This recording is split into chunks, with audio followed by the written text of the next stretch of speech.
அந்த சாரு மேல கம்ப்ளைண்ட் வந்து சாட்சியோட அரெஸ்ட் பண்ணி கூட்டு வந்திருக்கோம். யாரு கம்ப்ளைண்ட், யாரு சாட்சி? நீங்க எம்எல்ஏவா இருக்கலாம். டிபார்ட்மெண்டோட விஷயங்கள் ரொம்ப ரொம்ப கான்பிடென்ஷியல்.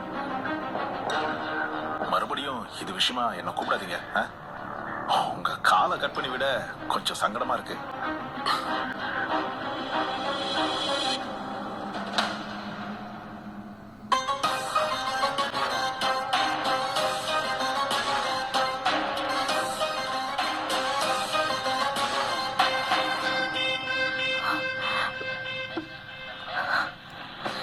பாப்பா பயப்படாதம்மா, ஐயா வந்து எல்லாத்தையும் பார்த்துப்பாரு.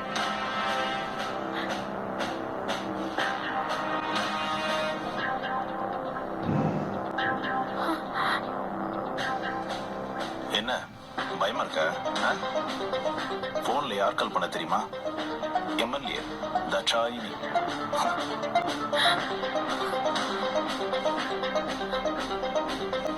அவங்களுக்கு சிவாவை வெளியே விடணுமா? அதெல்லாம் விட முடியாதுன்னு சொல்லிட்டேன். நான் பயந்தனா? நீங்களும் பயப்பட தேவையில்ல. புரியுதா? இப்போ நான் என்ன செய்யணும் சார்? ரொம்ப சிம்பிள். உள்ள 6 அக்யூஸ்டுங்க இருக்காங்க. அதுல நீங்க சிவா கை காட்டுங்க, அவ்வளவுதான். ஆனா சார், அவன் என்ன பார்த்துட்டா அப்புறம் எனக்கு பெரிய பிரச்சனை ஆயிடும். உங்களுக்கு எந்த பிரச்சனையும் வருது. நான் உங்களுக்கு அண்ணன் மாதிரி. கல்யாணத்துக்கு 2 நாள் முன்னாடி